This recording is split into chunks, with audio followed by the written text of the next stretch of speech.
Today's lesson is called The Overcoat, Day 2.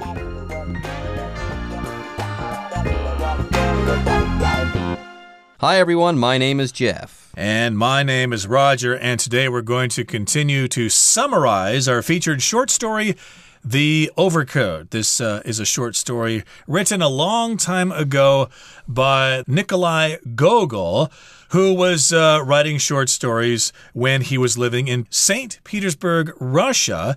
And this, of course, is one of his most famous stories, The Overcoat. Now, things were looking up for the main character, Akaki. Remember, he's kind of an awkward government employee, and he's got a low salary, and his colleagues are mean, and he tries to get his overcoat repaired, but the tailor says, nope, can't do it. It's too old. It's too threadbare.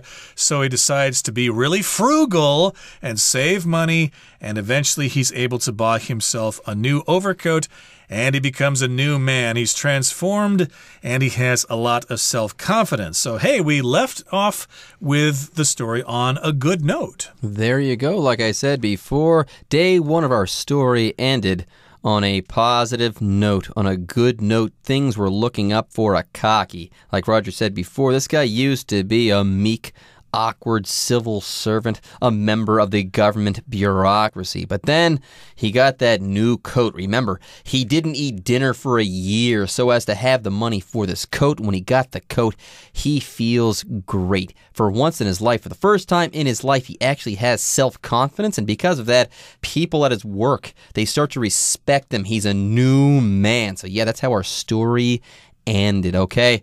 Sadly, folks, on day 2 of our story, the other shoe is going to drop. Remember, this is a Russian story, so things are going to get sad and bleak very, very soon. Poor Akaki. I wish that we could have ended the story at the end of day 1, but alas, day 2 is coming up right now. Brace yourselves.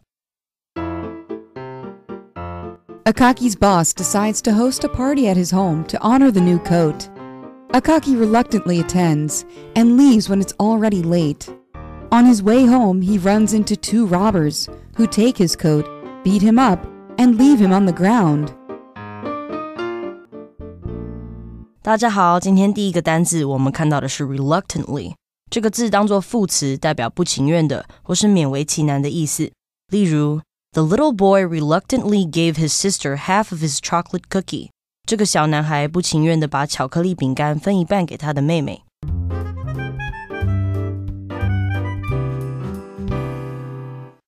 Okay, everybody, let's continue to summarize our featured story, The Overcoat. And remember where we left off. Akaki just got a new overcoat. He was filled with self-confidence. He was transformed. He became a new man. And his colleagues even started to treat him better.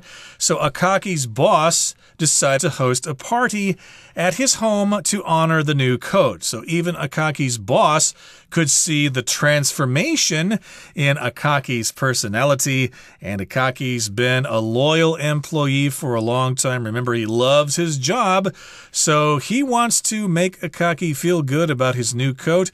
The boss is going to host a party at his home and is going to have this party to honor the new coat. So they're going to have a big meal, maybe a cake to recognize the new coat for Akaki. Boy, that makes Akaki feel like a really special guy, huh? There you go. Yeah, Akaki, you know, we never even noticed you before, and we kind of treated you like dirt. But with that new coat, we like you now. So let's go ahead and have a party for you and for your new coat. Yeah, Akaki's boss decides to host a party at his home to honor the new coat, Akaki's new coat. And remember, Akaki, he now has self-confidence, a little bit of it, but he's still kind of an awkward guy. So he reluctantly attends, and then he leaves when it's already late. So apparently he goes to this party. He doesn't want to at first, but he goes and he has a good time. In fact, he stays late at the party, so he must have been having a good time at this party. Yay for Akaki, right? Well, hold on, folks. Like I said before, things are going to get grim. This is a Russian story, so yes, the other shoe has to drop. Anyways, it says here that Akaki reluctantly attends this party. Now, this adverb reluctantly means in a reluctant way. Yeah, if you do something reluctantly, you are reluctant to do that thing. You do that thing as though you don't really want to, or as if you are unwilling to. Now, reluctantly, that is the adverb. The adjective, like I said before, is reluctant. And yes, the adjective reluctant means hesitant or unwilling. Yes, if you are reluctant to do something, you just don't want to do that thing. Yeah, like me, of course. A couple weeks ago, I had a toothache, and I knew I had to go see the dentist, but I was reluctant to go. Most people don't like to go see the dentist because they might experience some pain or something like that. But I knew I had to go, so I did anyway, even though I was reluctant. And here, reluctantly, of course, is the adverb form. Akaki, remember, he's socially awkward, so he probably doesn't really want to go to this party, even though he's got some self-confidence, but he reluctantly attends. Yeah, I should still go. It's my boss who's putting on this party, so I need to go.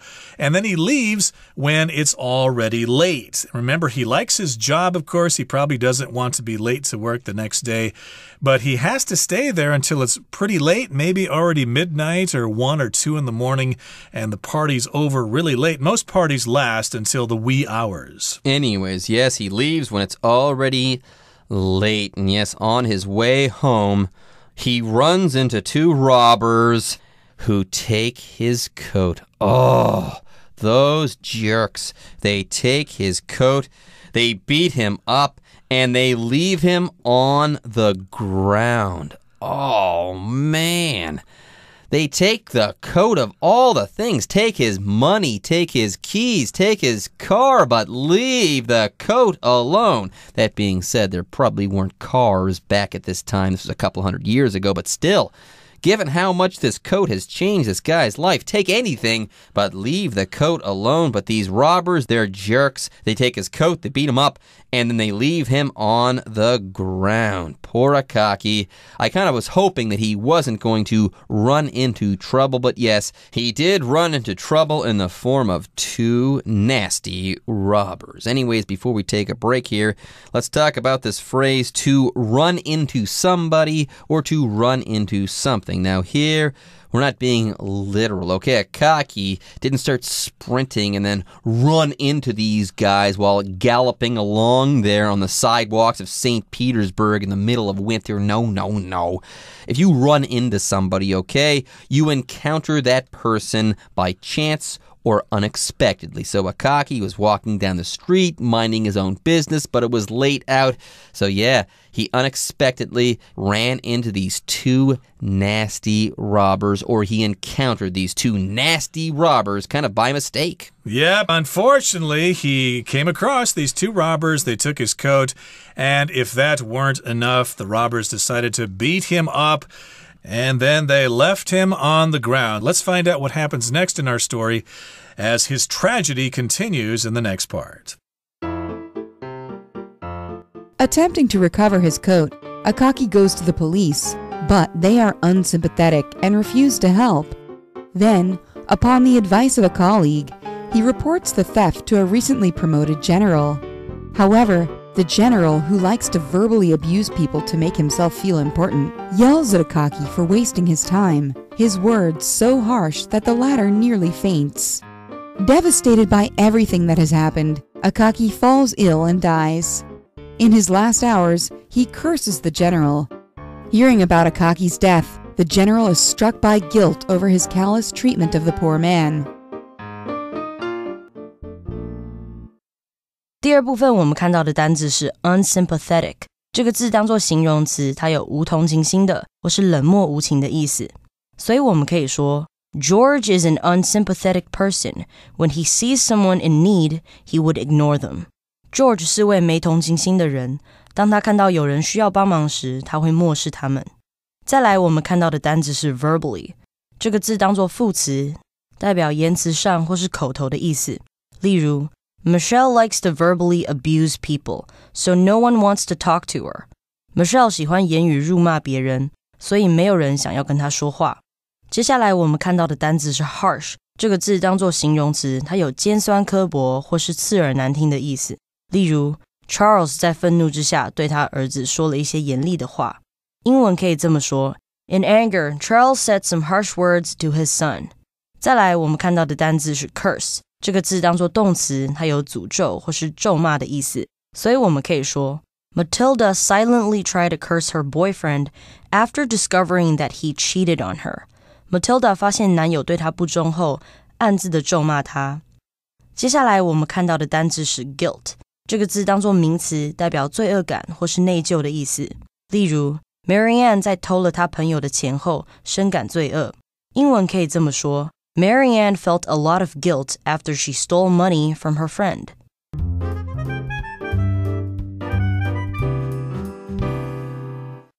Poor Akaki, everyone. The overcoat is gone. Oh, what a turn of events. Anyways, attempting to recover his coat, the story goes on, Akaki goes to the police, but they are unsympathetic and refuse to help. So yeah, the robbers were bad, everyone. They took his coat, they beat him up, they left him there on the ground. But apparently the police, they're even worse. Yeah, Akaki, of course, he wants to get this coat back. This coat is everything to him, so he goes to the police. But the police are awful. They're unsympathetic, and they refuse to help Akaki out. Oh my goodness, how terrible. Yes, the police here, it says that they are unsympathetic. That is, they feel no sympathy at all for Akaki. They aren't sympathetic. So there you go. Unsympathetic means not sympathetic. Yeah, by the way, sympathetic, that's an adjective, okay? That means of or having to do with sympathy, i.e. the ability to feel someone else's pain or emotion and the ability to take pity on other people who are in a bad situation, let's say, or who are in bad situations, I should say. Now, sympathetic, that's the adjective, okay? Sympathy, that's the noun. Sympathy is the ability to walk in someone else's shoes. But apparently these police, they're terrible. They're totally unsympathetic. They have no sympathy at all. They don't care. You're just nothing. You're an insignificant little employee for the government. We don't care if your coat was stolen. Get out of here. We don't care. We've got other things to worry about. And they refuse to help. So I would be kind of disappointed if I were Akaki there. And let's go on to the next sentence here. It says, then, upon the advice of a colleague, he reports the theft to a recently promoted general. So Akaki went to the police. Maybe the police were corrupt or something. They didn't care. They were unsympathetic. So somebody said, hey, you know what you ought to do? You got to talk to a general, okay? It's a recently promoted general. Maybe he can help you find your stolen coat.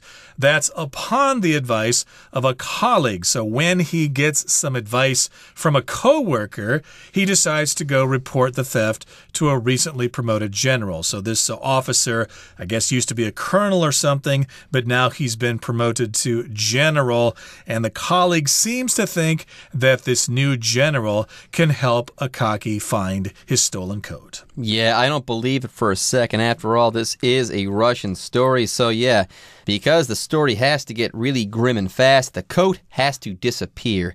Robbers appear, beat Akaki up, take the coat, the police don't care, and yes, on top of all of that, the general himself is also going to be a real stinker too. Get this, however, this general who likes to verbally abuse people to make himself feel important, yells at Akaki for wasting his time, i.e., not only is he not going to help Akaki, he is going to demolish Akaki verbally and make him feel terrible. Yeah, get this, the general's words, his words were so harsh that the latter, Akaki, nearly faints. So yeah, the general is no help at all. In fact, the general hurts Akaki even more. So maybe Akaki has reached bottom here, the rock bottom, and things will get better.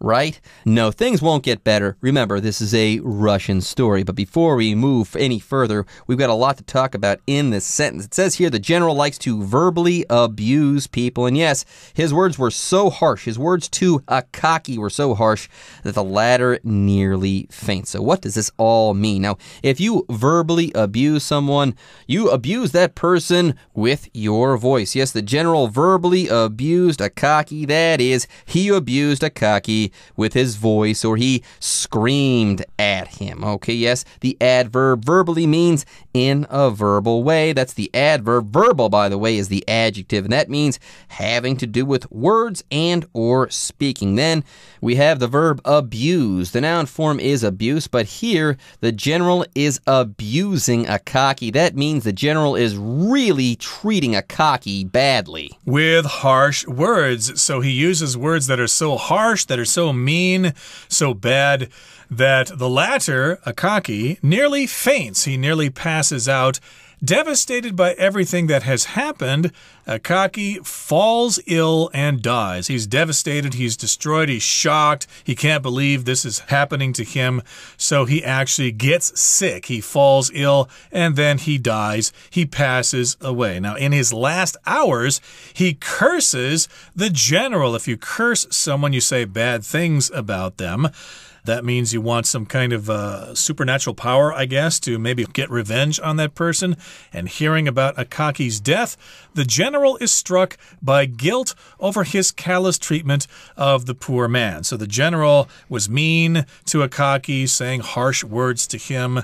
And so when he hears that Akaki has died, he is struck by guilt. He is overcome by guilt. He feels really guilty. Oh, I shouldn't have said that to him. I was so callous. I'm a bad guy. Callous just means you're kind of unsympathetic. You just don't care. Yeah, if you're struck by something here, and we're not being literal, if you're struck by something here, you're made to feel or endure something suddenly. And here, this general, he is struck by guilt. Guilt is a bad feeling that you feel when you've done something wrong, everyone. That's all there is to it. And yes, callous treatment. Okay, let's talk about this word callous. Callous means heartless, unfeeling, and unsympathetic. And yes, the general was all of those things. All right, folks, with that, it's time for us to take a break. But when we come back, Akaki is going to get his revenge.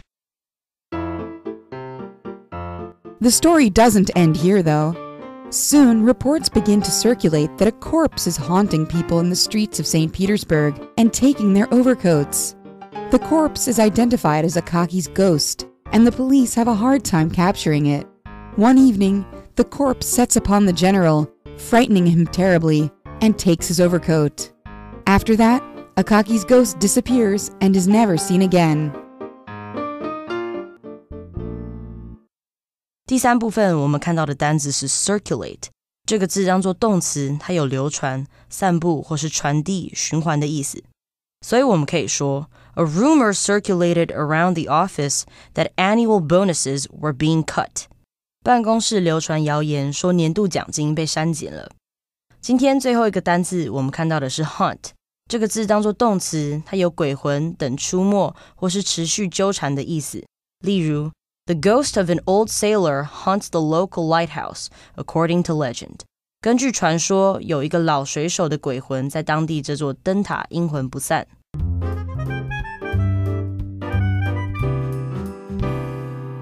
Okay, so remember, Akaki unfortunately died, but that's not the end of the story. The story doesn't end here, though. It continues. Soon, reports begin to circulate that a corpse is haunting people in the streets of St. Petersburg and taking their overcoats. So these are stories going around. They circulate. They're being passed around. They're saying, hey, did you hear that there's a dead body? There's a corpse walking around, and they're haunting people. To haunt means to scare someone, especially if it's a ghost or some other supernatural creature. And this ghost is haunting people. A similar term would be a haunted house, for example. Oh, don't go into that house. It's haunted. And this ghost is walking around scaring people, and the ghost takes their overcoats. There you go. This corpse is haunting people. This is the ghost of Akaki. Akaki has come back as a ghost to scare and to hurt people and to take their overcoats, apparently. Anyways, yes, Akaki is having his revenge. Anyways, yeah, the corpse is identified as Akaki's ghost, and the police have a hard time capturing it. One evening, the corpse sets upon the general, frightening him terribly, and takes his overcoat. So yes, the corpse sets upon the general or attacks this general, and then, after that, Akaki's ghost disappears and is never seen again. So finally, Akaki has his revenge. Okay, folks, with that, it is time for us to end our story, but don't worry, the Chinese teacher is on the way.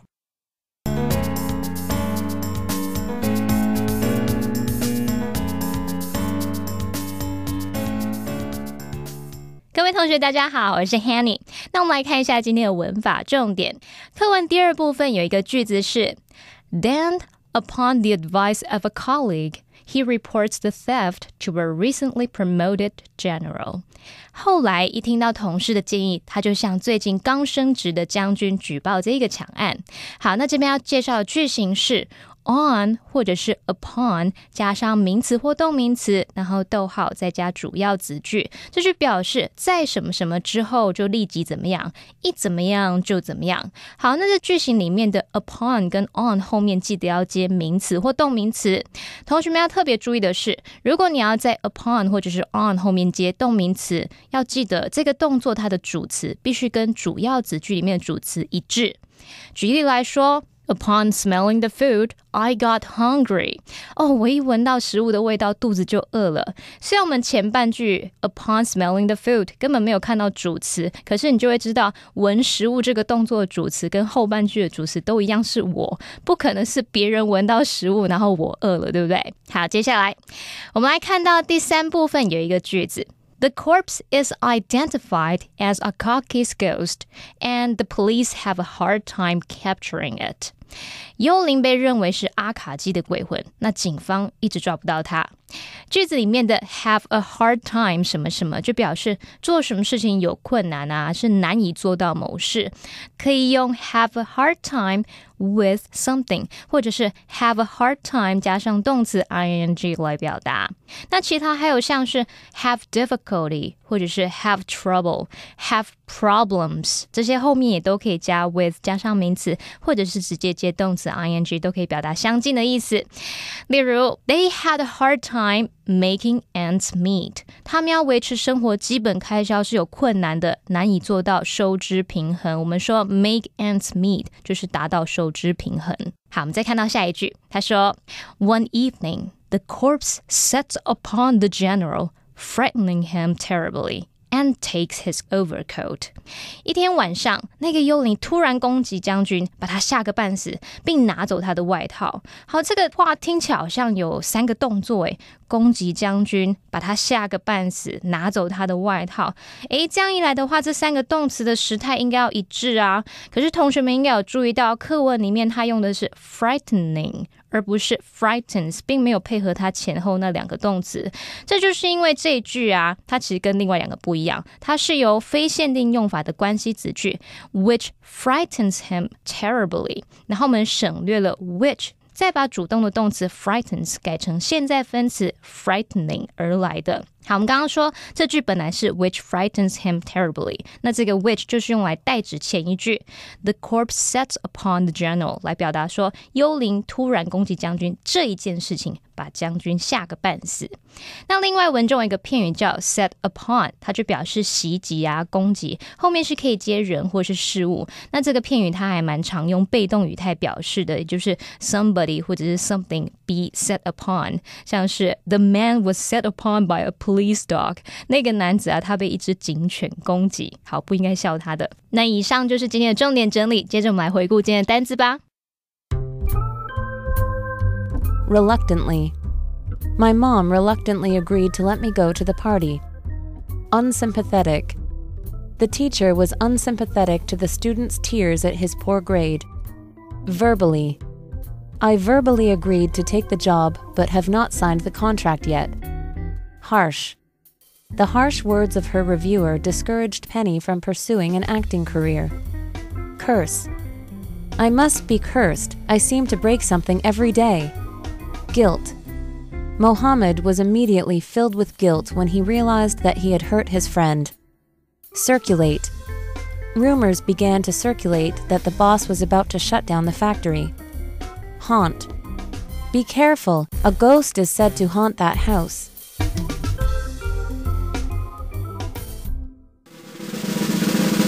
Discussion starter starts now! Here's our discussion starter for today. Why do you think Akaki's ghost disappeared after stealing the general's coat?